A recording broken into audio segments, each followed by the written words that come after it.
Hello, everyone, and welcome back to another episode of Have a Nice Day podcast with your favorite host, Janine. And Joshua. Without the favorite. And today we have a very, very special guest, just like every other episode. Every other guest. We say it for all, but we always mean it. Yeah, it's true. We have a very, very, very special guest today. She is the founder of the Letters Project. She's half Emirati and half Syrian. We have Sarah Alagroobi. Yeah. Yes, I got it right. Sarah Alagroobi. Welcome to the show. You're Alagroobi. I was just like looking at her for validation. Like, am I saying it correct? However you want to butcher it. Exactly. I don't want to butcher it, but okay, we did well. So how did I just stumbled upon Sarah from another Sarah who was our guest like previously. If you guys remember, I don't know, 20 plus episodes ago, Yeah, Sarah, our first guest, Filipino. actually. Yeah, true. First physical guest, because Yes, then we first had another guest. Exactly. Half Filipino, half Egyptian. Yeah. So I stumbled upon an Instagram reel that was super, super funny. We can get into the details later because I want to talk about all of that topic later. Go ahead. And I then just scrolled through all of like your reels and I'm like, she's going to be perfect for the podcast. That was yesterday. So I messaged her, I DM'd her. And then she's like, I'm free. I'm like, okay, that was quick. Like, and now she's here. Exactly. So thank you so much for being here. Thank you so much for having me. Really I'm appreciate excited. it. Exactly. Yeah, so let's just get into it. Like half Emirati, half Syrian. Who's who? Who's Emirati? Who's Syrian? So my mother's Syrian from Damascus and my dad is Emirati from Sharjah. And you grew up in Sharjah? I grew up in Brussels. Okay. Yeah. Wow. Born here, born there. Born in Brussels. Okay. Lived there till I was about 8. Moved to Turkey. Lived there till I was about 14. Moved to Sharjah. Lived there until I was 16, 17. Moved back to Brussels. Finished high school. Came and studied here for my undergrad. Then moved to Italy for part of my undergrad. Then to Abu Dhabi. Then to London. And then now back here. Wow. Okay. You've been all over. Yeah. My dad's a diplomat. So Okay. I feel like why. everyone's just like, why? Exactly. Like, why do you move around? Does he have the diplomatic license plate on his car? as well? No, I mean, like now he's retired, but I mean, back in the days, I'm sure he was rolling with a lot of the perks. Right, but, you know, right. But Remember we were just talking about like how cool would it be to be a diplomat's son or daughter? No, because we were talking about this because we were stuck in an airport queue for so long and the diplomatic line was completely empty and we're like, one day. Yeah, and like how cool would that be? Like you guys have perks. it's fun. A lot of perks. It's a great, like all we can say is like, alhamdulillah. Yeah. On all of the perks. But yeah, growing up was really interesting. It was, people who grew up in the diplomatic life, they refer to themselves as Diplobrats because they come with so many privileges and then half the time fail to acknowledge any of those privileges. It's like a Netflix show. It's like I mean, for sure. Diplobrats. But we definitely, we have really interesting lives and we keep in contact as well. So when we move around, we kind of know. And the conversations always start like, sort of like, oh, so where's your dad posted? It's like, oh, he's in Italy. It's like, oh, mine's in like Singapore. You know? Oh my gosh. It's very shushy. You know? One upping each other from where you are. Basically. But it's good. It's good. Is it mostly like Emirati diplomats or like diplomats from all over? All over. So wow. Okay. Most of the schools that I went to, especially in like Brussels and in Turkey, were the schools that a lot of the Diplobrats went to. So we used to make friends and we had very similar upbringings and different experiences. Like this idea of being like, you know, a Jane of all trades but a master of none, always up and leaving and being super multicultural. And so yeah, that was kind of the upbringing. And I think all of your reels reflect that because that was going to be my question. Like, how is it that, okay, sometimes Emiratis are stereotyped into a specific, let's say someone who's not too broad-minded, someone who's like very like, this is what we believe in, but you are very independent, first of all. Second, it's like when you talk about being an Emirati and of course Syrian, you talk about it in a way that you don't want it to be just these are Emiratis, like boxed in a specific way. It's like you stray away from like the norm of what an Emirati woman should be. You talk about certain subjects which are like taboo, I guess, with how a lot of Emiratis actually speak around each other. So that's I think that also shows in your upbringing as well. Would you say that's because of you being around and being exposed to different? I definitely think that it was I'd like to say a lot of it, I mean, is it nature or nurture? And I think a lot of it is, I mean, mostly would say, nature, and then nurture does play a role, because interestingly enough, I never really had to dissect my half Emirati identity more so than what I had to do when I was here in the UAE. It was actually like, and I've said this before, that growing up in Brussels is Belgium in general is one of the largest populations in Europe that have mixed race identities. So I grew up with a lot of people who were like half white, half black, half, and so it was very, very common. So being half Emirati, half something else, or being half Syrian, something else, it really didn't scratch the surface of anything unique. Right. And so it was only when I came here where I felt like my entire structure of what it means to be an Emirati, or what an Emirati archetype looks like, was being dissected and dismantled and rearranged and then misrepresented and misguided and all of these things. And so I think as soon as I came back, I told myself, like, no, I'm just going to be 100% myself. But interestingly enough, I feel like I have more in common with Emiratis that people would say are quite stereotypical, just because they've had to fight their corner in terms of like how they self-identify and how they navigate that self-identification. Because at the end of the day, we might be having different journeys to get to that sort of destination. Okay. But the destination ultimately is that we are honing in on realizing and living our actual like self-identification. Yeah. Did you have hard time coming back from being in Europe and then going to Sharjah for, I think it was high school you mentioned, and fitting in? Like how was that? Oh yeah, it was really tough. Just also because the education system was vastly different, and I came from schools, generally speaking, that were really immersed in the arts. Like I did, drama and theater. I did music 4 times a week. I was in an orchestra. I was doing, like when I was doing, for example, art, we would be traveling to like Italy and France and the UK to view all of these like museums. So there was a lot of privileges that came with the experience of being educated in a well-rounded, immersed environment. Yeah. And then when I came back here and with Sharjah, it was just like everything was so young and fresh and very new that, like it didn't come with the same privileges that I had before. And so you had to like readjust. But considering I grew up in a diplomatic sort of like household, readjusting wasn't so difficult. Right. But the only thing that really kind of stuck was like, oh, this is like my peeps. Like this is where, like, this is the lay of the land. These are my fellow countrywomen and men. So yeah, it was interesting. Did you go to a school where it was just women altogether? No. It was mixed. No, it was mixed. There was no way I was going to go to a school that was just going to be like just women. For any particular reason, or it was just not. I wasn't used to it, and I would find it very bizarre if that was my like the way that I was going to sort of navigate. But interestingly enough, when I did my undergrad, there was only one like man or boy that was in the cohort that we were in, our like grade, and then like everybody else was female. So so you got a glimpse of that a little bit. For sure. Yeah. How was your dad being an Emirati? Was he the typical Arab dad who's like strict and laid down the rules? It's interesting. My dad, not so much, just because I think, and I've said this before, so my dad was one of the sort of like first kind of groups of Emiratis that were sent abroad for boarding school when they were younger. So my dad actually spent a lot of his childhood abroad. I think it was like in Kuwait and Qatar and Egypt and different places.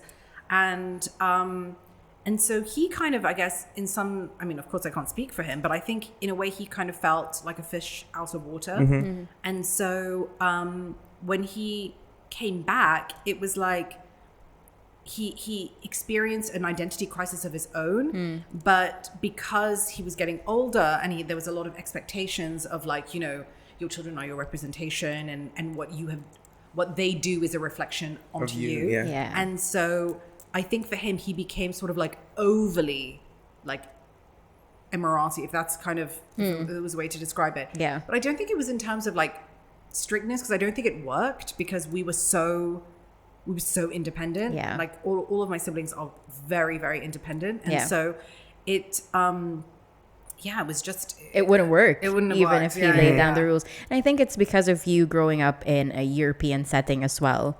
Because me growing up here in the UAE and being around a lot of like Arab culture, I think my dad, and Asian as well. Yeah. My dad and my mom still had that strictness, and I felt compelled to follow because everyone else, my peers, did. Like, it was the standard for you to have like strict parents, especially when you're around Asian and Arab culture, and then being in the UAE as well. Especially back in the days, like you wouldn't hear of things that, you know, this generation would talk about, like, you know, how strong they are in self-identification, how strong they are in voicing their opinions. Wasn't like that, like, way back. No, like Yeah. for me personally, like when I was growing up, it was very hard to talk about, like when I see my nieces and nephews and they all talk about feminism and equal pay and all these kinds of things. I'm like, when I was your age, I was like trying to figure out which is the best Pokemon out there, you know? So like growing up this younger generation right now and being in that certain environment when it comes to like who your peers are and who you grow up with, it really makes a very big difference. So I think when you say like you've been to so many different countries as well and you've taken a little bit from everywhere, that also how you expand your mind. Because like growing up and I'm like, I can't wait to move out, and my mom would be like, no, not yet. You want me to cry? I'm like, so it's, you know, it's like a little bit like when the parents are too strict as well, you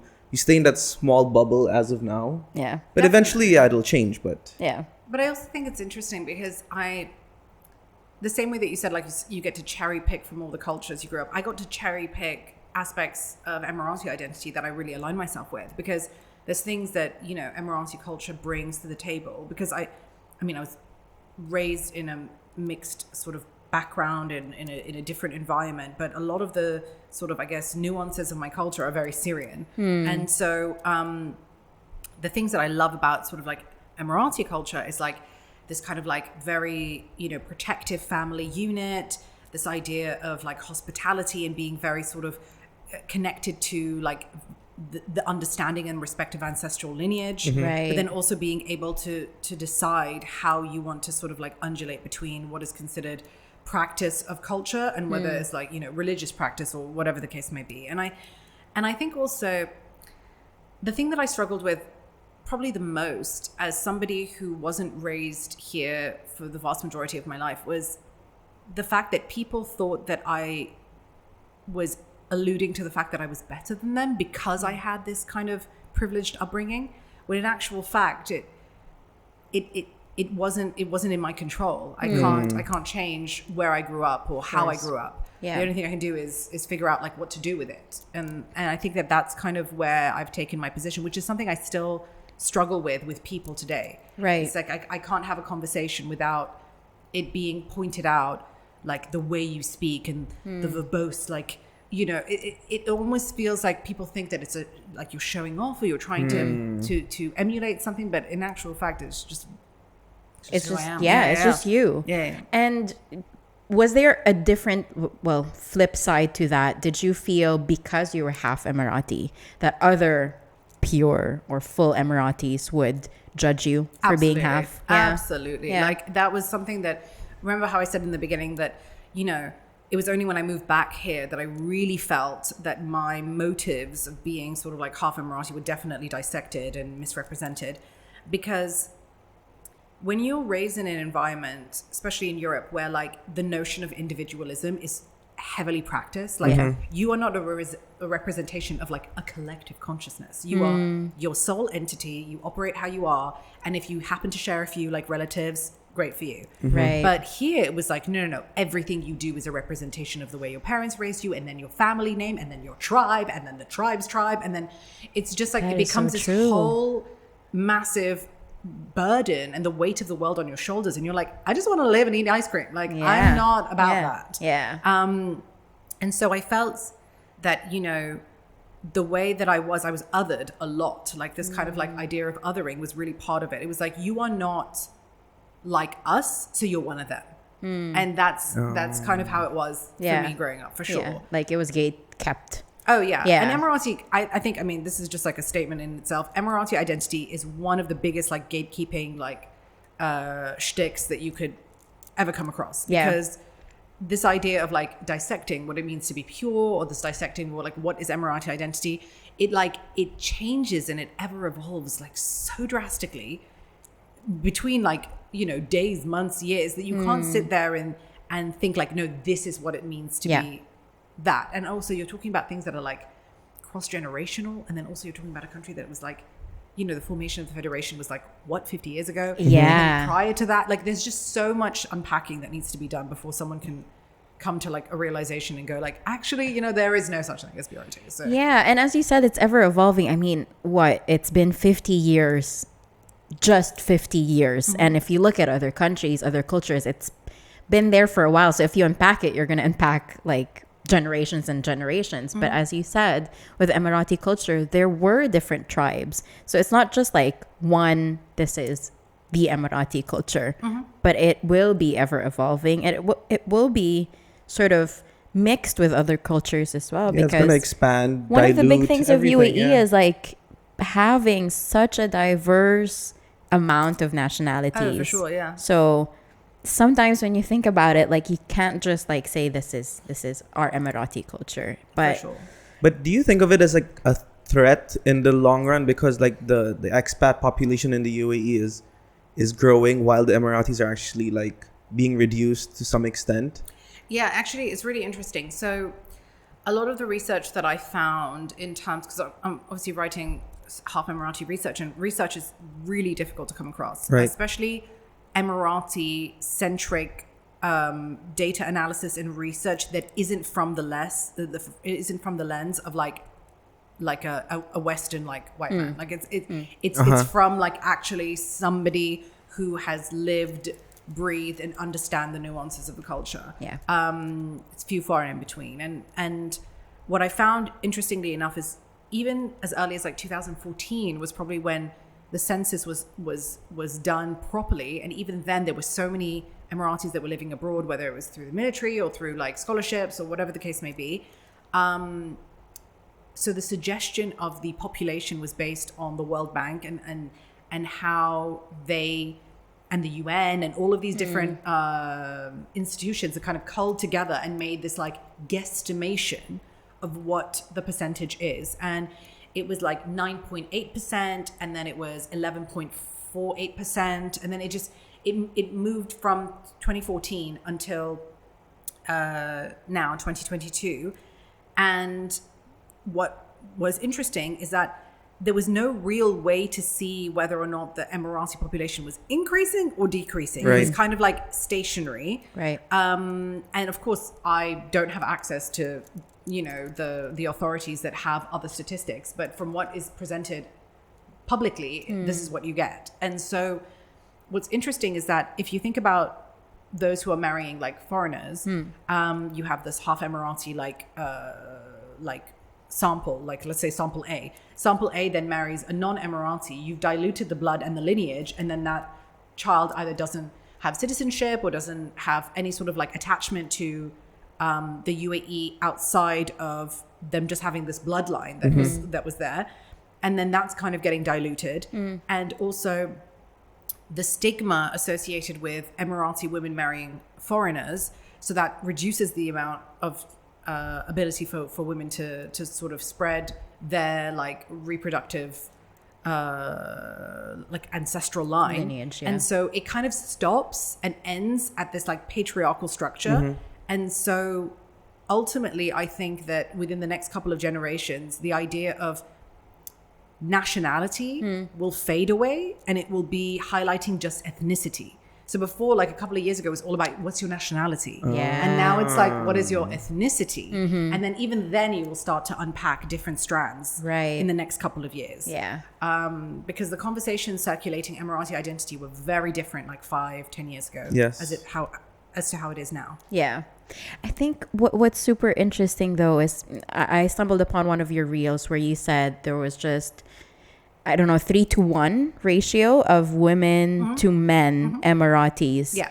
And so with that, I guess it's just natural for more women Emiratis to actually marry or have children outside of the Emirati lineage or culture. No, can you say that Yeah. again? So there's for one female Emirati, there's 3 male Emiratis? It's around that. Yeah. Okay. So it's like, I think the exact number is something like, I can't even for the life, like 68.4% male and then 30 something percent Oh, female. okay. So if you were to think of it in terms of ratio, it'd be like 1 to 2 point Yeah, something. yeah. But what's interesting is that this is kind of across most of the GCC that this ratio exists.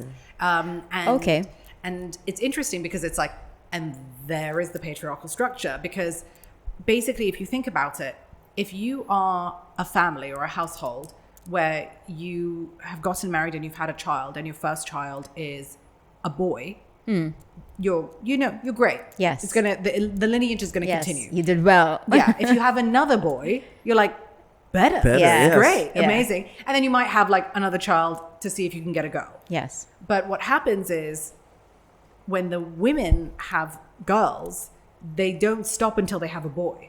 So the woman, the female lineage is kind of cut short, which is crazy because we have more female ancestors than we do male ancestors, if we really think about it. And I think that it's just a means of survival. It's in our like ancestral DNA. Right. Yeah.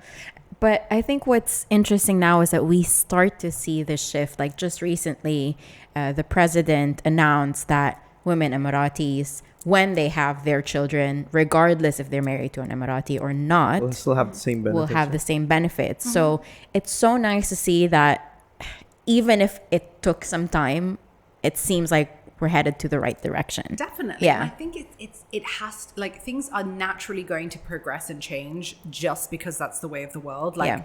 this is like, we cannot like live in a vacuous container where the only way to like reproduce Emirati identity is by way of like osmosis. Like there's other ways in which we can understand Emirati identity, and I think it will definitely shift in the next like couple of years. Yeah. For sure. I mean, we're still in the early stages, 50 years. So there's a lot more to go. Definitely. No, Yeah. but there's like a lot of backlash, I guess, or this is from what I've actually observed, but like UAE is actually progressing far faster than other GCC countries. Like now they're like more open to like, let's say in movies now, in cinemas, they can show now nudity. If you come into a movie theater and you're over 18 years old, they won't censor it.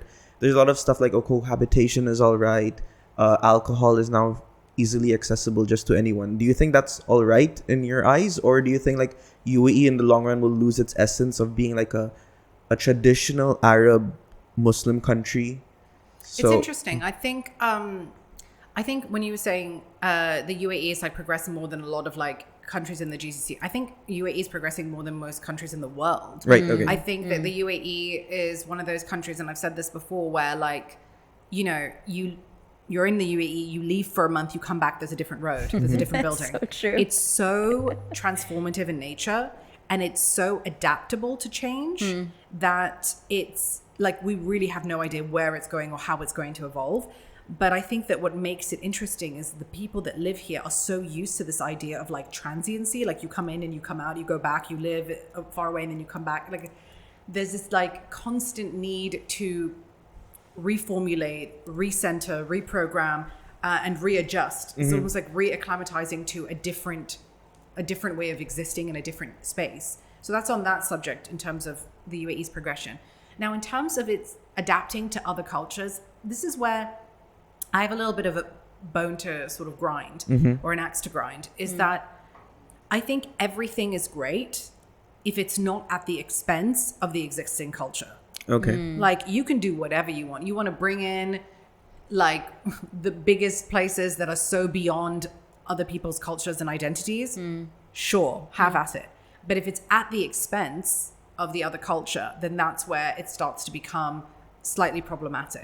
Right. So I don't think like having alcohol here is to cater to a vast percentage of the population that are coming from Western countries where alcohol is quite common. Yeah.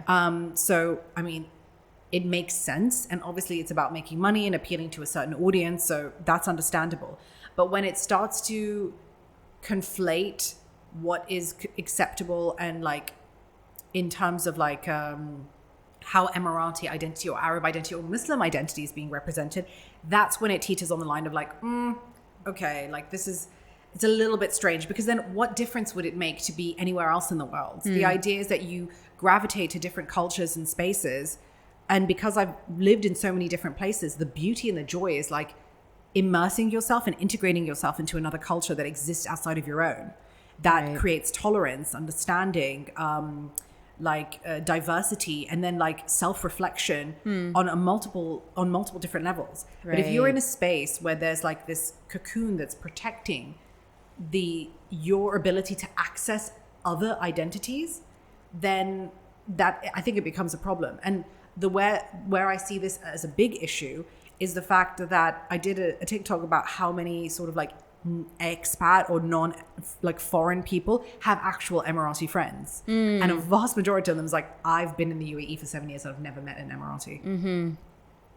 Like, that is insane. Even for me, my first Emirati friend was actually when I maybe 3 years ago, when I started having an Emirati friend. And how long had you been in the UAE since? Born and raised. See, that's 31 years old. That is insane to me. That is insane that you like are part, and to me that's like a representation. There's a book that's written about this. Well, it's not about this specifically, but it's a book by Benedict Anderson. It's called Imagined Communities, and I talk about it quite often because a lot of the information talks about how traditional nation states are being built. So like countries that are formed into a federation or a state, and how a lot of them go through this like idea of like annihilation of culture or erasure of culture because of Western influence, colonialism, neocolonialism, that sort of like spiel. Yeah. But what I find really interesting is that like there are so many aspects to this kind of like unwritten checklist of like what constitutes to like cultural erasure, and like one of them is like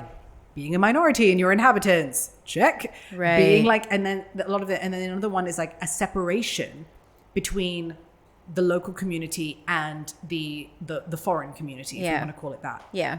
And maybe one of the things, because I was looking through the comments of that particular TikTok, and I stumbled upon one of the comments, and I think what this person was trying to portray is that it is sort of difficult because sometimes Emiratis are put on this pedestal that you don't know how to actually approach them. And maybe for those who are quite new to the country, they would like to keep that boundary because they're like, do I approach an Emirati? Do I not? Like, I feel not too, not too confident to actually speak to an Emirati because they're quite scared if I'm being honest. For me, for me. Sorry, let me just record that again.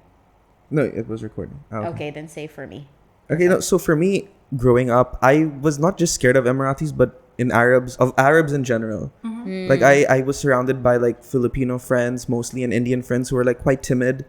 And when we see an Arab, and it's like talks very loudly and like aggressive in their own way, which is not necessarily towards me, that's when I'm like, crap, I'm definitely not gonna talk to this guy and stuff. So I think it was just for me in general, just me being scared of. But aggressive Arabs. In what sense? No, like in the way they speak. Like when I went to meet her father for the first time, they went into this Arabic conversation, and for me, I'm like, they're fighting. I felt like they were gonna start throwing stuff and everything, but then I'm like, why are you and your dad fighting? And I'm like, oh no, we were just having a normal conversation. But so I think it's just the way they carry themselves, like chest out, shoulders broad, and everything. I'm just like, it's the cultural differences of how we present ourselves, because being half Arab and half Southeast Asian, I see the stark difference. Like from my Filipino side, we're very timid, we're very shy, we're very like stick to your place. But then from my Lebanese side,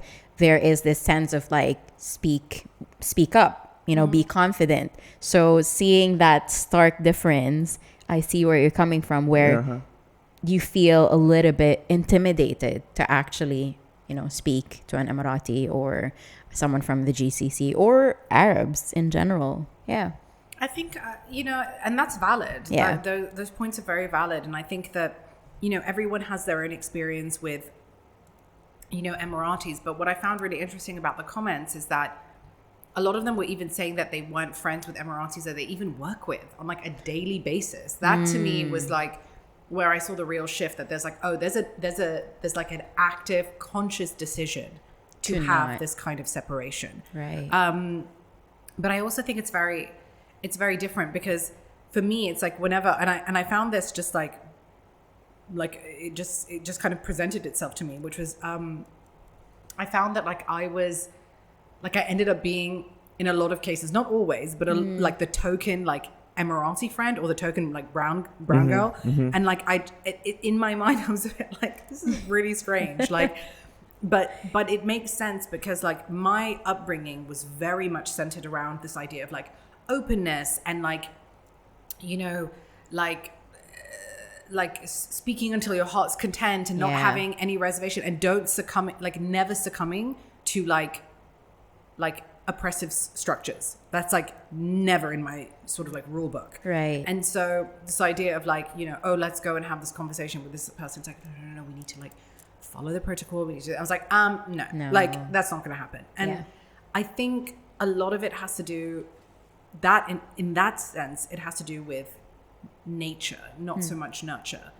But then going back to what you were saying about your upbringing, whether it's like Southeast Asian or like West Asia, is that it was very similar in the difference between like Khaleeji culture and like Levantine culture. It's very, very different. And I think that people keep forgetting that, you know, like, yes, as a half Emirati, half Syrian, I'm fully Arab, but like Syrians and Emiratis are very different, and like very, very different. And they, you know, like Syria is like very open and very transparent, and everyone hangs out with everyone, and like men and women are very integrated into each other, and women speak their mind, and women like run the show. Yes, like that is it. Yes, and it's very much in Lebanese culture as well. Like, and in Emirati, it's like women occupy a lot of the private spaces rather than the public sphere. And in Syria, it's like, no, women dominate the public sphere, very much so. Yeah, because you don't really see, as you said, now I'm just picturing, let's say in a cafe, you will see tables of women Emiratis and tables of men Emiratis. You don't see a mix of, not generally, you don't really see a mix of both. And also, if you look at it more from an outside perspective, you don't really see, let's say, someone who's wearing a full like hijab and the full, what is it called, the black abaya with someone who's wearing foreign or Western clothes all together. Like, I don't see that in common. And the same for men. Like, a full geared Emirati wouldn't really be hanging out per se with other foreign. It's not common to me. To you, I think perhaps, but it's a lot more common than you think. It's just not in the spaces that you would expect them to occupy. Like, I don't think you see a lot of those sort of like, I mean, if you want to call them atypical Emirati, like I don't think so. Is that like they're in like random like sort of, you know, underground like cafes that are very like hipster spaces. They're not in like your typical like cafes or restaurants that you would expect to see on like Jumeirah Beach Road. Like, they're very very sort of niche spaces, very particular. Right. Segue into Jumeirah Beach Road. I saw your face. You were like, I am ready to go into it. I'm all warmed up now. I want to hear. What is this take about Jumeirah Beach, and is it like a mating spot? Not a mating spot, but like pretty much. Like a mating call is when they rev their engine. Like, but I try to avoid Jumeirah Beach Road as much as possible now, because mostly because of like the cars and the way people drive and the speed limit and everything. But I've heard, like, personally, I've heard stories of like, this is apparently like a pattern, and I don't know how much trouble I'm going to get in saying this, but like, okay, you're driving on the road, there's like a G-Wagon, and it's like window is 1 inch down. I don't know. Is that really a thing? It's a thing. So it's like, if my window is 1 inch down, that means what is this? I'm going to. I forgot the whole story, but apparently the window being a little bit down is a sign for something, which I can't even remember. Oh, now. I don't know till that degree. Wow. Maybe there's something you know that I don't know. But no, it's just like Jumeirah Beach Road was like the dating cesspool stomping ground, right, for all like people that were like interested in like adapting to like, you know, exciting, like, to me, it almost seemed like a sort of like a competition, or like, as you said, like a mating ritual, where it's just like, I'm going to dance in front of you with my like amazing car, and then I'm going to see if you're like responsive. And sometimes the crazy thing about it is that it happens so often, especially on the weekends, where there's like the roars of the cars, and then you see these cars light up, and it's like bam, bam, bam. But when you're just there trying to get to Spinneys and like run an errand, you're like, what is going on? And you're driving around and everyone's like, rear, rear. And you're like, I just want to listen to music. So you're like, do I beat them or do I join them? Yeah. So you roll down all of your windows and you're like, I'm playing the music. So sometimes just to like mess with their like routine, I'll like roll down my windows and play like some like crazy heavy metal or like some like Mozart or Vivaldi, just to mess up with their like R&B like gangster rapper like kind of music. Neo and Eminem, 50 Cent. Like it's just like, and it's always like, and then the cars that have like hydraulics that like bounce Oh my across the road, and you're gosh. just like, what are you doing? And the thing is that what I find so fascinating about this whole like Jumeirah Beach like rite of passage is that people like men who are often the aggressors in this situation are like genuinely feel like it works. Like they're like, yeah, like the more that I would roll down my window and the more that I turn it on and make the music, people are gonna listen to me. And you're like, that's not how it goes. But And if I make that face of looking like a macho man, you know, like yeah, it's really seedy, and it's just like, and to me, I'm just like, this is toxic masculinity at its finest, you know. But it's really interesting to be sort of not even on the receiving end, but like witnessing this as like a 30+ person. Like when you're like 20, you're like, this is nice and exciting. Yeah. And now you're like, okay, actually, like the music is too loud. It hurts my ears. Yeah. You know? it's a little too annoying, and But it makes you think, like, does that actually work? Like, does it It does. work? I've actually heard stories of it actually working. Like Okay. I've heard people say like, oh yeah, I met my husband or my boyfriend on Jumeirah Beach Road when we were driving. He just put his window down, started talking to me.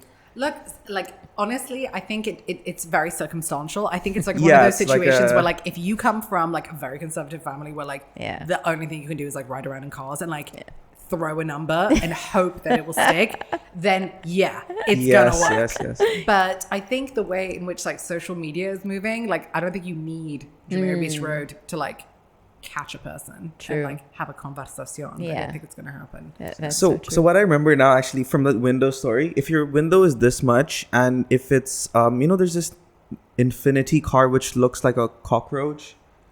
So it's like a 4-wheel hybrid, but apparently a lot of Emirati women drive that. Okay. And if your window is like, if in the Emirati woman's car, if the car is like the window is this much, that means you have to throw in your paper with your phone number into it. Because I was in my friend's car once, and he has that exact same car which a lot of female Emiratis drive, but he's a guy, and a lot of cars were actually just like trying to stop close to it, put down the windows, and see who's inside. So that's Waiting for their number to be thrown in. thrown in. So I think, if I'm remembering the story correctly, that's exactly what happened. Because I could remember, like, we were just driving on Jumeirah Beach on a weekend, and a lot of cars, like G-Wagons, all big cars, like Range Rovers, were all, like, trying to get very close to this car of ours. Yeah. I can't remember what model it is, but I'll definitely put a picture when I When edit you this remember video. what it is. Yeah. Well, speaking of Khaleeji men, what is your take on them? Because I did see a TikTok It's specifically so funny. talking about Khaleeji men, and I'm like, let's talk about this. This is so Yeah. funny because like it's just so funny that you would ask about it as well because I find like and I said this like on a live stream that I did, that every single video that I've done, which is like critical analysis and research on a very specific like socio-anthropological like dissection of a character trait, an attribute, a persona, an archetype, whatever you want to call it. If it's about women are just like, yeah, cool, great, fantastic, we move on. The second I do it about men, it's like all of the sensitive men come out of the woodworks and they are just like so butthurt about what I've done, being like, this is not a representation of who we are. Our And I was egos like- are hurt. Yeah, and I'm just like, hold on, with this whole like male frigidity situation, I'm not here for it because it puts people on, like, it gets their back up because they're not allowed to express themselves and have like a wide range of opinions about something that exists. Like if you don't agree with it, that's perfectly fine. But your disagreement does not have to trump my ability to communicate. And also, you disagreeing doesn't invalidate my opinion. Yeah. And I think that's why I was like, cancel culture, PC culture, I'm so over it. But going back to what you were saying in terms of like Khaleeji men. So what I found is that there's a lot of studies and research done on men specifically, and how they described it as like Western men versus Eastern men. And then they would talk about rich Eastern men. So I'm just like, okay, rich Eastern men, like we were thinking like Jesus, Yeah. And I think that what I've come to find is that a researcher, Vincent Haranam, who's I believe he's like of Indian origin, and he does a lot of research on the fact that like men within the sexual marketplace and their dating framework, is that he coined this term called the dark gentleman, which is kind of like this triad of like a man who has certain traits of like the main kind of like topics of like psychopathy, so like sociopathy, narcissism.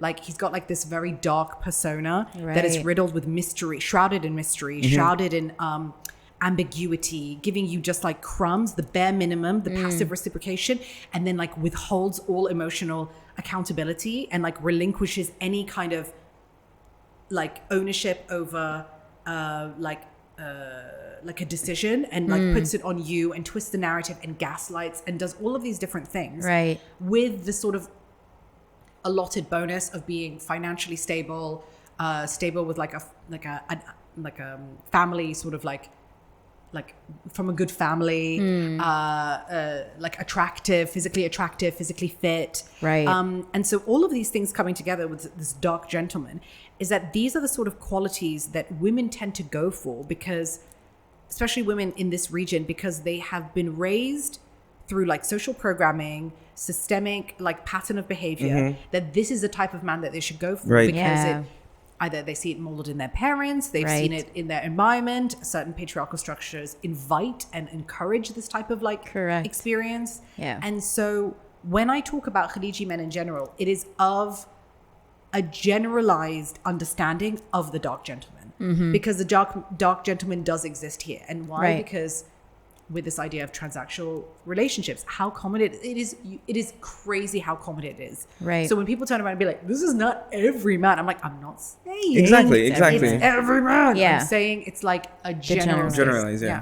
And that touches upon one of the, again, TikToks that you mentioned. Well, I think someone asked about being a foreign woman and being in a relationship with a Khaleeji man or an Emirati. Why is it that it's taking so long for this certain Emirati or GCC or Khaleeji man to propose to me or to commit? And as you said, it's because of this, I would say, fluidity, and them putting the understanding of how to move forward with a decision or relationship on the woman's upbringing, and not really putting any decision to themselves. Absolutely. And then when it comes time, as you mentioned, because I don't know, they're 30 plus, or they get this pressure from the family that, oh, you have to marry, then they sort of like just drop the ball and be like, okay, now I have to marry a Khaleeji woman or someone who will be accepted by my family. And that particular foreigner or that foreign woman would just be like, what happened in the last 5-6 years? And what's interesting about that is that, once again, people throw in this sort of like, there's two forms of like invalidation of that specific narrative. The first one is like, not all. Not all Emiratis are, not all Khaleeji men. It's like, not all. Okay, next one. The next one is the whataboutism. But what about these people? But what about that? Like, it's like, no, the videos or the content is about a very specific, very nuanced experience. And what I was referring to was specifically women who have been in these long-term relationships and nothing has happened. There are some that, hey, they get married, or they're in a relationship 1-2 years, 3 years tops. They get married, they have kids, they live a great, fantastic life. Good for them. But this is about the women who are like, yo, I've been in a relationship for like 6-7 years, never met the family, never met the siblings. I'm a secret. Never been in public with him. Never been in public with him. why aren't we never going to get married? It's like, because he does not want to marry you. Yeah. It's as simple as that. Yeah. And I was talking to a friend about this recently, is that when I was doing the video about Khaleeji men, this idea of like breeding in simps and breeding out warriors. So like a warrior archetype is, and I've been using this word archetype like recently because we are talking about different characters and personas. A warrior archetype is somebody who believes in loyalty, in their word, Right. in conquest, in control, and the assertiveness and perseverance to get something, to have a goal to achieve. And so the loyalty and the conquest come from like the partner that you have. This is like a man's sort of like basic, like what it means to be a man. And then the idea to have a goal and to have the perseverance, the foresight, and the drive and the like inertia to want to get to that goal. Right. It can be like, I need to make more money. I need to have a stable house. I need to have and then that's when I want to settle down and have children. Right. And this is not an opinion. This is based on like years and years and years of research, that this is where it comes down to. Now, when you're talking about Khaleeji men in general, I have to disclaim Yes. this, is that they are raised with a very cushy life where their need to like excel, persevere, go get, be assertive is not necessarily dismissed, but it's not necessarily encouraged because they have the foundation of privilege, of It's there. patriarchal structures, of families that are like coddling in the family, financials, like Stability. stability. So Continue. I just need to. My throat is getting itchy. But carry on, please. sure. So they have that like sort of financial stability. So they don't have this like warrior-like mentality, which is like, Right. I have to survive. Yeah. I have to provide. I have to build a life for myself that I know in a drop of a hat, if something happens, like I can pick up the pieces, I can fail, Right. and then I can get better. Yeah. And that's not in like Saudi, Khaleeji, Emirati, whatever culture, because it's like I've had that protection. Yeah. And then I've had like either it's like internalized misogyny or whatever the case may be to help cushion the fall. So Right. like no man will have a fall from grace and then not be able to build themselves back up, which is why, interestingly enough, which I made that relationship to, is why gaming is so big here.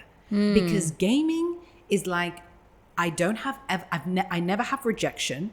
I still release the endorphins of succeeding, having a goal, having an aim, and not having to deal with any of the consequences of my action because I'm in Right. control of this world. Yeah.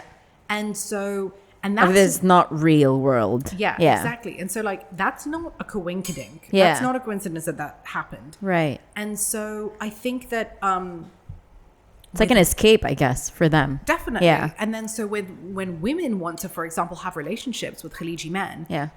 a lot of these women kind of like wake up one morning and they're like, I don't want to have a person that doesn't have goals and ambitions and assertiveness and being able to dominate the like life and succeed in it. Yeah. And so that's why a lot of people are like turning away from the idea of marrying, like whether it's like a Khaleeji man and like and turning towards someone who actually was raised in that environment. And that's something, because I'll do a video on this soon about like foreign Emirati women marrying foreign men, because one of the main things that they said was, you know, I love the fact that like I'm in a relationship with somebody, whether I'm engaged or married or whatever, that like knows the value of like money and like knows the value of like putting like this roof over our head, this food on the table, and works hard and has earned me. Yeah. Not as an expectation. Yeah. And that's something that I think is why they're kind of veering towards that. Yeah. Again, as you said, not all Khaleeji men, but it comes with being Khaleeji comes with the privilege of actually having a family who can provide. So regardless if you had, you know, a really amazing career or not, you're well provided for, not just by your family, but by the government as well. So maybe there's that, as you said, lack of drive to continuously push, because even if I don't, I still have somewhere to fall. Absolutely. Yeah. And when you have this idea, once again, like breeding in simps and breeding out warriors, is that the simps will simping will just be it will be such commonplace. And it is to a certain degree, because why is it so common that we have these dynamics where people are in relationships with people that they actually genuinely care about, and then 5 minutes later they're like, I found out on social media that my boyfriend of 3 years is engaged and going to be married to his cousin. It's like, Oh, yeah. and this happens so often, whether it's foreign women, whether it's Khaleeji women, whoever it is. Yeah. It's because they don't have a backbone or a spine to be like, actually, I'm going to make a decision for myself, and I'm not like waddled in this fear of like my cushion, my protection. Yeah. And so you go back to this idea of what makes a man, like, and one of those things, as I said, like, conviction, wanting to go to persevere, to have a goal. One of them is courage. This idea of like actually standing for what you believe in. Yeah. And going against all odds. That's what makes a man, because you have to make decisions. Yeah. When you say going against all odds, is it because they will be cut off if they went otherwise to what the families wanted or what the parents would want for their son? It could be a number of things. Yeah. It could be like, the woman is not from like a respectful family. She doesn't share the same norms and values. She's not of the same culture. She's not of the same ilk. She's not it could be a number of things. Yeah. It could be even as like basic that it has nothing to do with a woman, and like we told you from a young age you were going to marry your third cousin, and like that was it. It could be a number of reasons. Right. But it's not to say that like it is not uncommon. Yeah. For people to be in these situations and circumstances where like they find their partners like magically either married or getting married out of the blue, or like engaged the entire time they're in a relationship to another person, is like, it's a little bit of like a coincidence that this happens like so often, right, that it can't go ignored, Noticed. Yeah. How about you? How is like your dating life so far? Non-existent. Yeah. Non-existent. Yeah. But I think like it's fine. I just, I think a lot of the times like people, and it's funny because whenever I do these like live streams or I have these conversations with people on like social media, the person's just like, are you married? Yeah. You married? Yeah. And I was like, no, not married. Why are you no married? Why are you no married?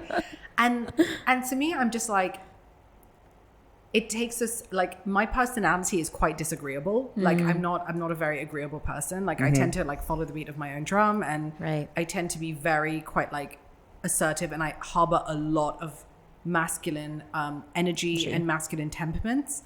And so when you're in a community where like this idea of like masculine temperament and characteristics is already something that is like unstable. Yes. When you have somebody like me, it's like, the first thing that like most men will say is like, she's a lot, like, and it's like, well, if I'm a lot, then maybe like, you're the problem. Yes. So, you're not for me.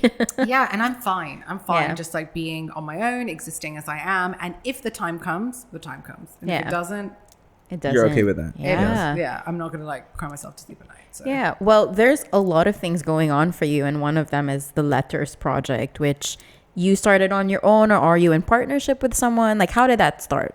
And maybe tell us what the Letters Project is for. Sure. Let me like adjust this headpiece.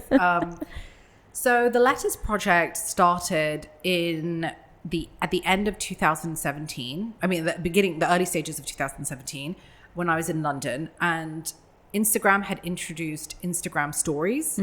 And so I was using it as a platform to get into conversations about social discourse, society, identity, culture, things that I'm really interested in.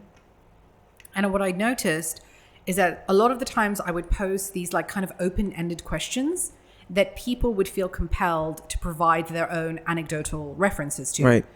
And anytime then I would get into conversations with them in the DMs and be like, oh yeah, it's crazy. Or like, I really align with what you say. Or like, I really don't align with what you say. And I would find those really interesting, that I was like, oh, can I share these stories?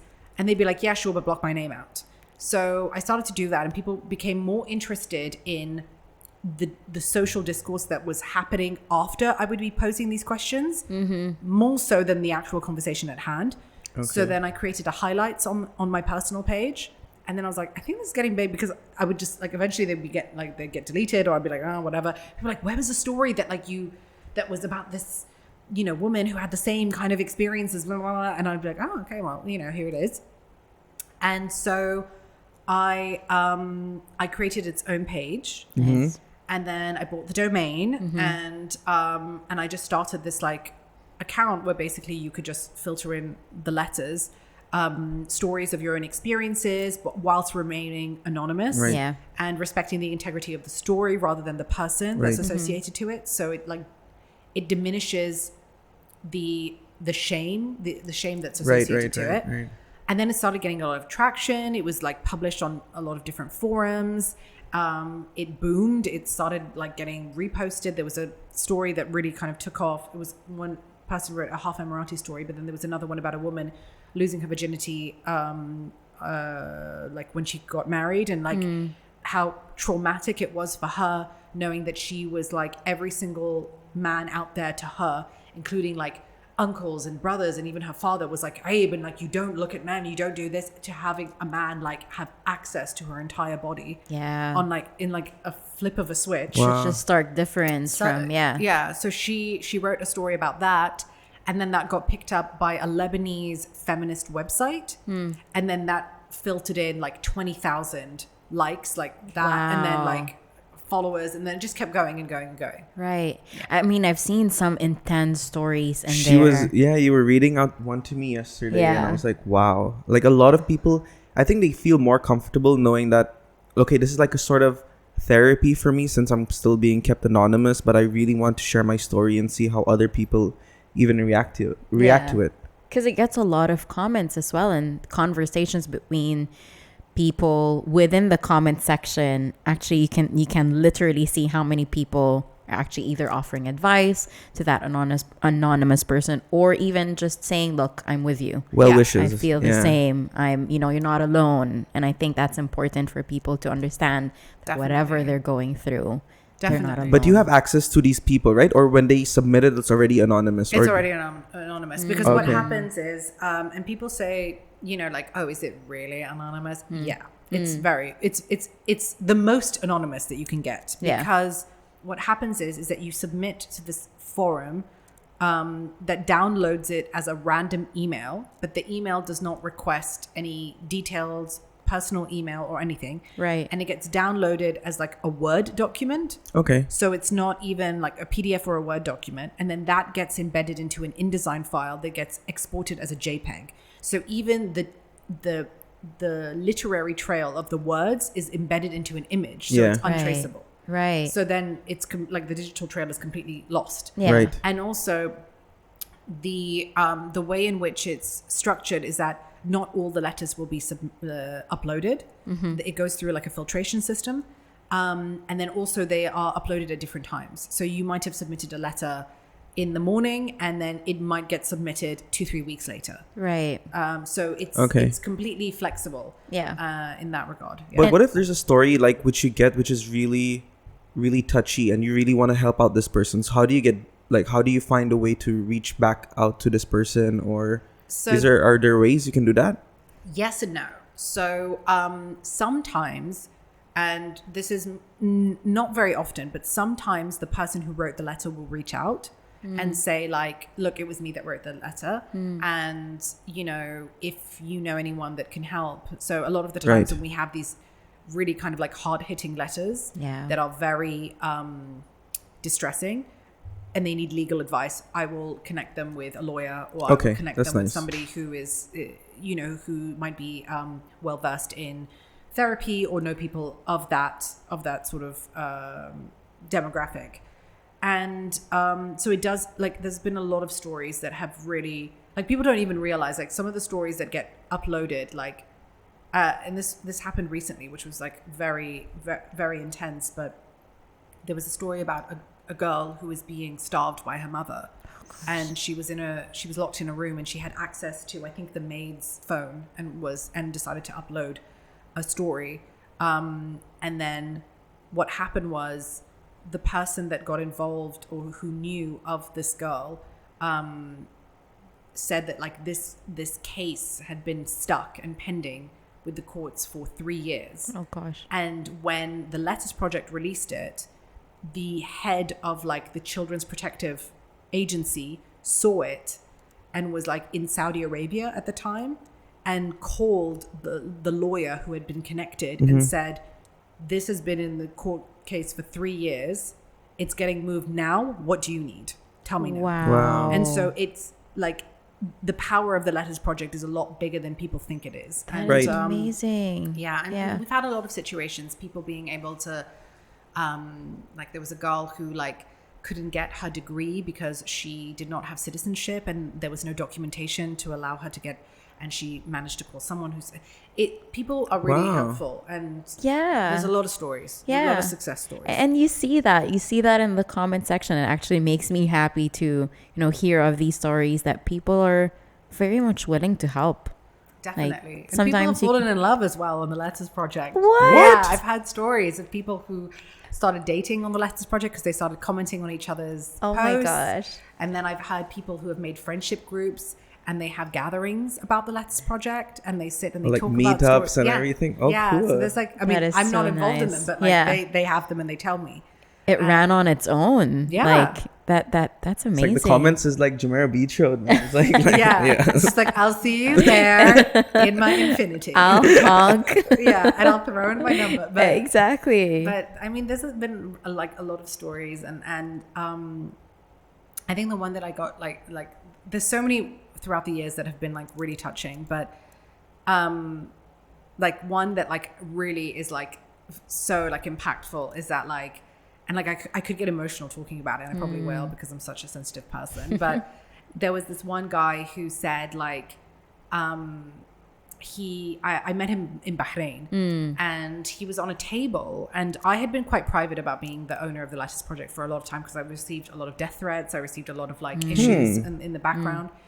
And then there was this guy that I'd met at dinner in Bahrain, and we were on this large table. There was about 15, 20 people, and I was sitting and talking to a friend, and he was a couple of seats down, and he was talking to one of my friends. And then I heard blah, blah, blah, blah, Letters Project, but I was still talking to my friend, but I was in earshot. And then my friend said, oh, like, do you know, like, Sarah is like the founder of the Letters Project? And he's like, wait, what? And she's like, yeah, she's the founder. And then she goes, Sarah? And I go like, yeah. And she's like, this guy, like, reads the letter. He's just talking about the Letters Project. And I'm like, oh, really? It's crazy. And he's like, are you the founder? And I was like, yeah. And so he gets up from the seat and like runs all down past this massive long table and runs to me and like grabs my hands, and he's like shaking with his hands. And then I was like, like, oh, okay. And he was like, oh my God. He's like, the Letters Project. He's like, you're the owner? Oh my God, oh my God, oh my God. And I was like, yeah. And he was like, the Letters Project saved my life. Oh. And like, get emotional. But seriously, he was like, I was going to like end my life. And like, it saved my life. And I was like, I didn't know what to say. Like, I was so moved. I was so like emotional about it.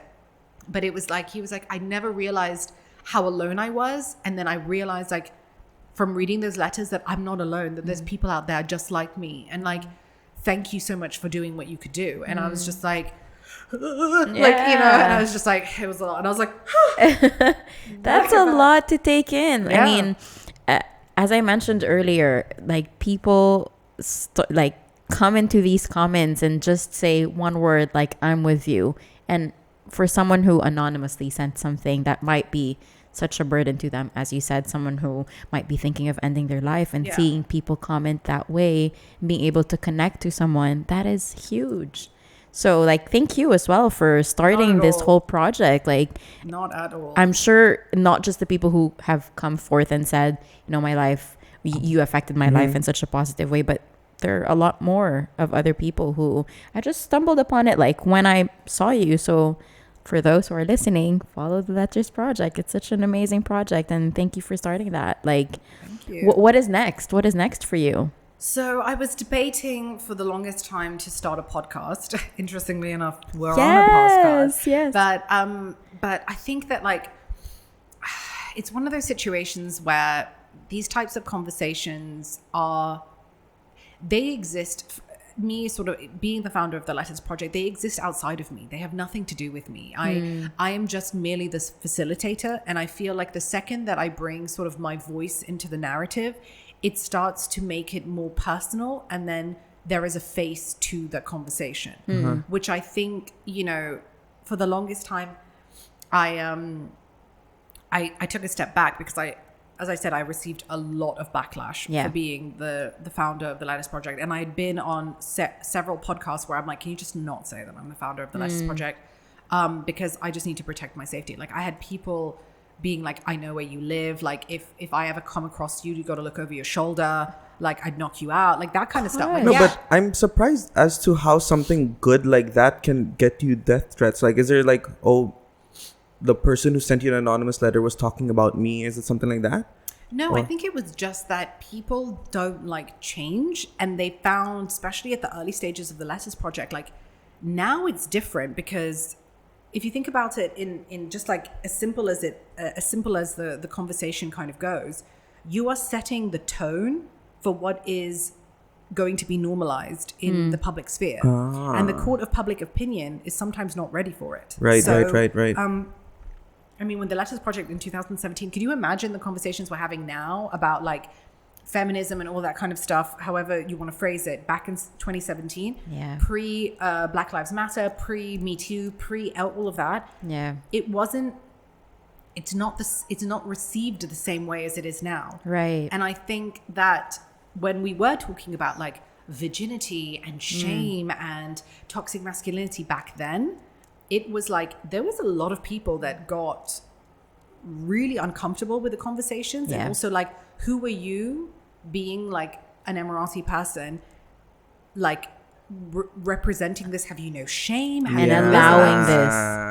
So I think so I was like, I don't want to take a step back. Let everyone chill for like 2 minutes, and then And I think it's because you are half Emirati that people are bothered by it. Like, how can an Arab woman allow to have a platform and open for up these other people to talk about things that are happening? It's not like you're talking about things that are not real. These are true stories, but as you said, people were not ready.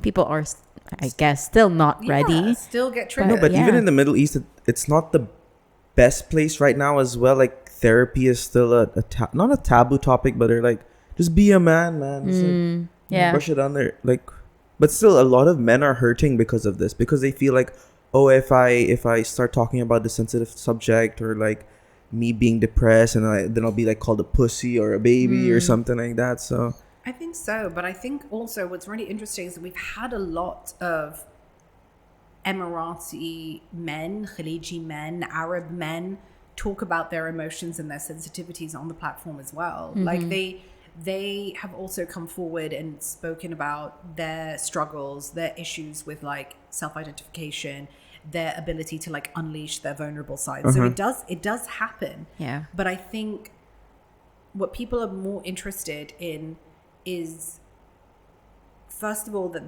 these types of conversations exist, and also like, what can we do to fix it? So I think there was a story that happened, I'd like to say like 3 years ago. How we do it for time? Are we good? Yeah, we're good. We're good.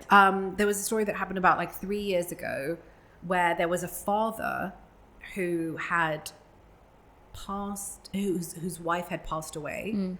And he was writing a letter to talk about his experience of trying to raise his daughter, who really loves pilots and loves planes, and try and throw her a birthday party, because the last person who threw her birthday party was her mother. And then now her mother's passed. He was really struggling, and he's like, look, I don't know the first thing about raising a daughter. Like, I don't know. Like, help me, because my wife was the one who was raising my daughter, and like I've realized through the course of this past year that like I know like nothing about raising a child.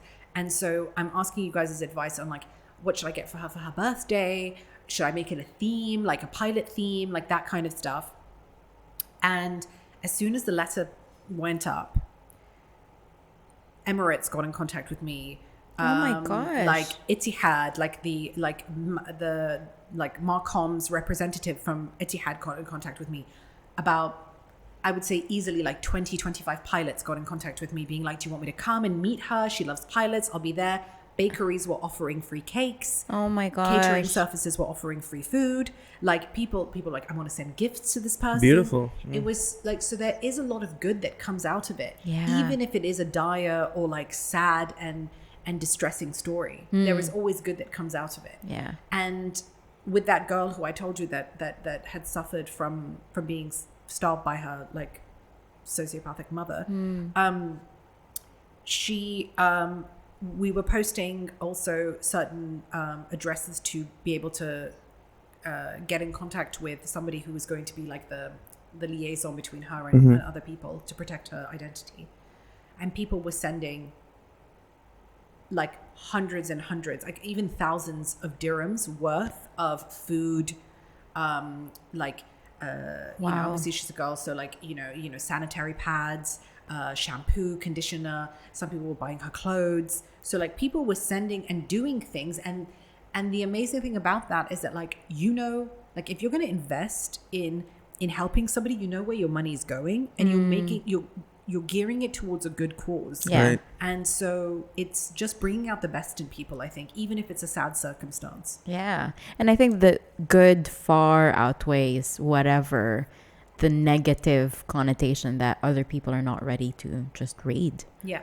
And it's such an amazing project. As you said, it reaches thousands of people, and I think it just continues that way. Like, how are you being able to manage that whole thing, Girl, with your life, with everything else? you know, it's funny you say that, because a lot of people ask me that same question. They're like, when do you have a life? I'm like, I don't. And that's probably why it's great to be single. But like, yeah, I do most of the stuff. I mean, with the Letters Project, it's divided amongst, it used to be amongst 11 people to share and mess up the Instagram algorithm, because what happened was, like, obviously I was posting in London originally, so I was getting like a lot of people from London, from France, from whatever.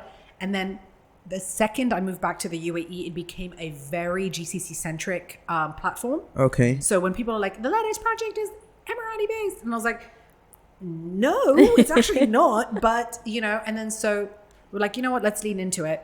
So I have people in the States, I have people in Brussels, I have people in London. So they post like so that the algorithm can be like reached more across the world. Yeah, Okay. But it doesn't really help. It's still very like very GCC centric. GCC centric, yeah. But why don't you like branch out into different Instagram handles, and like so there's that Humans of Bombay, so then you can put Humans of, I mean, like Letters Project and like, or divide by continent. I don't know how it'll work, but Yeah. these are More just my work 2 for cents. her. Yes. Yeah, I know. Yeah. And the people involved. Yeah. But it is interesting, and like we have like, oh, I think that, Oh no. Okay. No. What happened? Did it just stop? Yeah. It's okay. We can continue. Even without the Yes, so we can just put the thumbnail in between. what program is that? Canon. I think it's because Imagine it didn't save. Yeah. No, it will. It will. At least the first one did, so Okay. it's okay. We can redo the whole thing. It's Yeah. fine. So I have never met you, so let's have this go. the battery back. We just put a new fresh battery in, and then we can. Thanks for spotting that. We would have like continued on. Because I don't really stare at the screen, but like I was just doing that, and I was like, "There's something on the screen." It looks different. Oh, I'll help you. So when are you guys getting married? January. Oh wow! How do you feel? Great, excited actually, but starting to get a little bit stressful if I'm being honest. I know you're getting married here, or you? In the Philippines. Fun. So initially we thought about getting married in Goa because that's where his father is from, and it's closer here. It's just 3 hours away. Babe, can you answer my phone? I think Gibson's is calling. But then we couldn't find like wedding suppliers that I'm happy with. I used to be a wedding photographer, and so I'm very particular with like the style of photography, the look and feel of the wedding. And I know of a lot of wedding suppliers in the Philippines because that's where when I was in college in the Philippines. I was doing wedding photography, so I was exposed to a lot of other wedding providers, suppliers. And I was like, you know what, let's just do it in the Philippines. Yeah. And Where are you doing it? So it's in a place called Tagaytay, which is like 2 hours away from Manila, the main city. And where's your mum from? My mom's from the north side, which is Subic. It's like 4 hours north of Manila.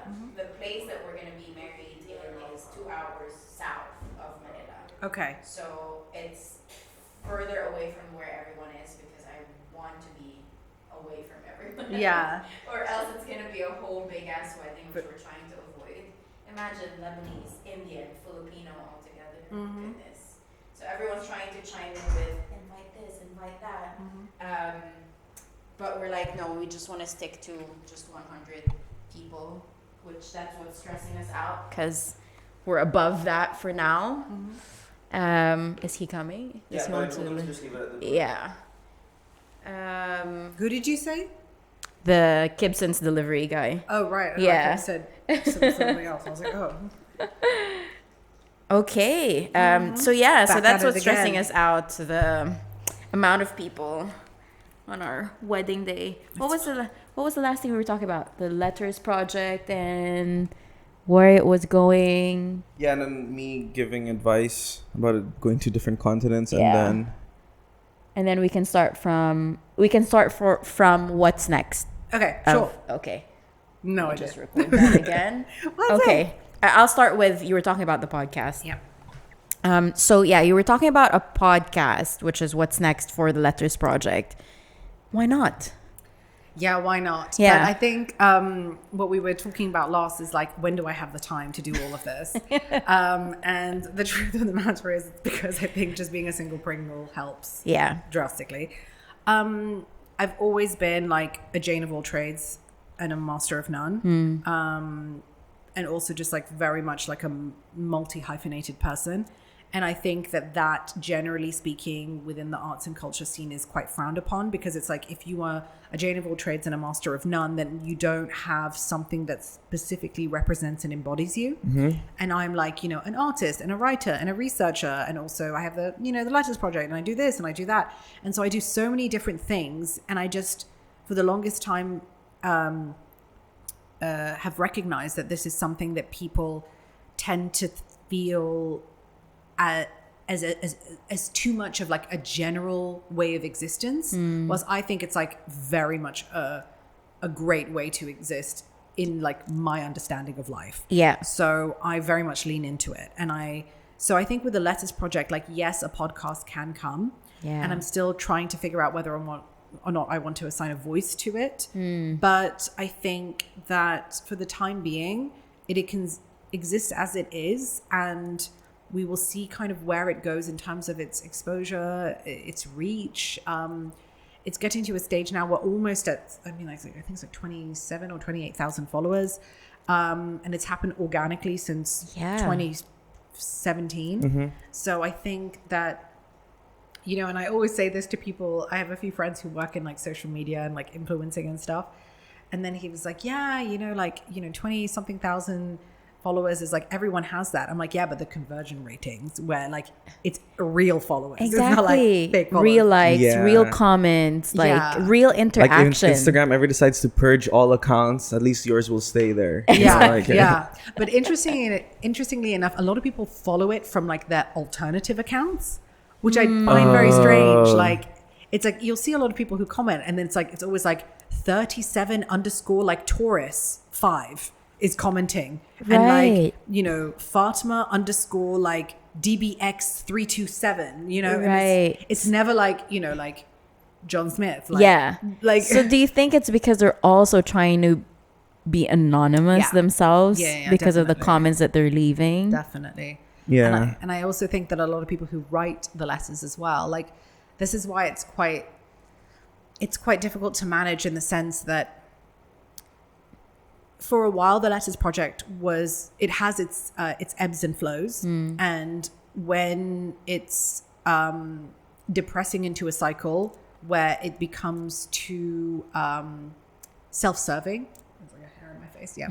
When it comes to self-serving is when people feel like having a letter on the Letters Project is for novelty value, and they want to just have their 5 minutes of fame for whatever reason. And there was somebody recently that did that for like a hot minute, and it was like, you're not doing this on that platform. Sorry, honey, it's not. But how can you tell if it's like a fake story or just someone just trying to get the attention? So the person that wrote a letter,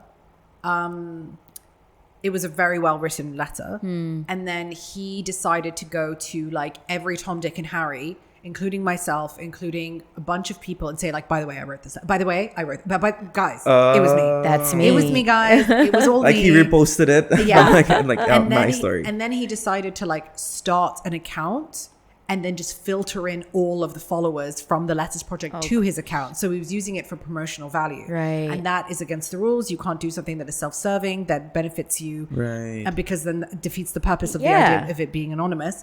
And then he just went on like a rampage of like posting so many letters, and like obviously people are not illiterate. Like if you read something, you understand it in the style of the person who's writing it. Yeah. And he was using the same words and phrases, so it was very clear it was of the same writer. And so me and like a bunch of people were just like, yep, no, this is not happening. So you can't tolerate that. It's cool that you can flag it as well. Yeah. Yeah. And or else it's going to continue. Okay. Yeah. Also, people send comment sections, like people will send a message being like, this person is breaking the rules. Like they're on it. Like wow. You have your own police basically on your Instagram. Yeah, That's awesome. Yeah. It's and the TLP members are like very protective. Yeah. Good. Like extremely. Like they want to keep that integrity of the page. Yeah. Absolutely. And they're like, this is not part of the rules. You need to visit it. And I was like, okay. I love it. It's a whole Makes community. your job easier as well. True. Yeah. It's a whole community by itself. Yeah. Amazing. I could just like visualize like the podcast or like a mini series that sort of stems out of this whole Letters Project. But of course, as you said, it defeats the purpose of having that anonymous feel to it. But if people are willing to come forth and talk about their story even more so, then I think that's going to be great. Hopefully. Yeah. And I think I'm going to set up not necessarily a meet and greet, but definitely a gathering for people who are interested in having conversations. I did have those on Clubhouse. Okay. And I had a Zoom session during COVID as well, where I was hosting like conversations, and that was quite fun.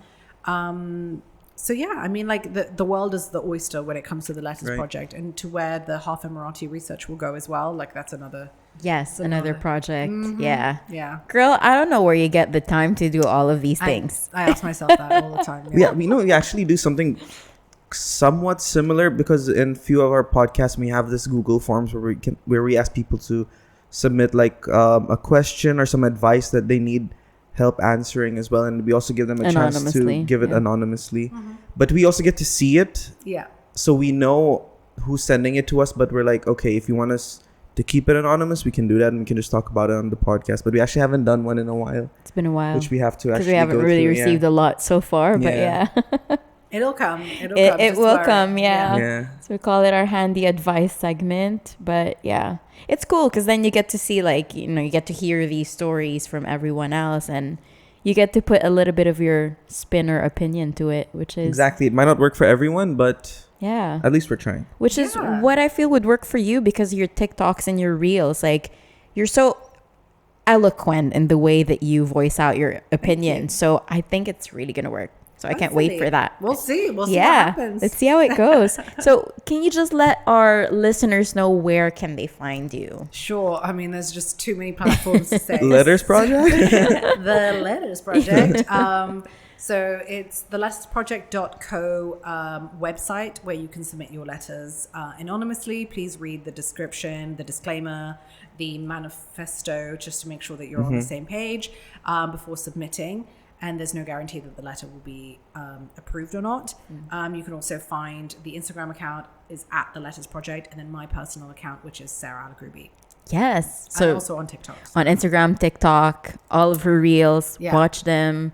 Listen to her opinion of Khaleeji man and Khaleeji culture. Yeah, stay updated in case there's ever a podcast, guys. Yes. Stay tuned, follow. And if that ever happens, we're going to push it up onto our social platforms as well. Of course. Amazing. So thank you so much for your time. Thank you for being here. We know here. you're quite busy and you're No, it's okay. I don't know if I should say it, but thank you for making the time today. Of course, definitely. And of course, like sharing this on the Letters Project as well, on our platforms as well. But like, thank you so much. And this has been really fun. And Yes. Thank you so much. And that's it. Thanks, guys. Bye. Bye. Thanks, guys. Thank you, Sarah. Thank you for having me. I have to say, that's one of my favorite podcast episodes so far. Amazing.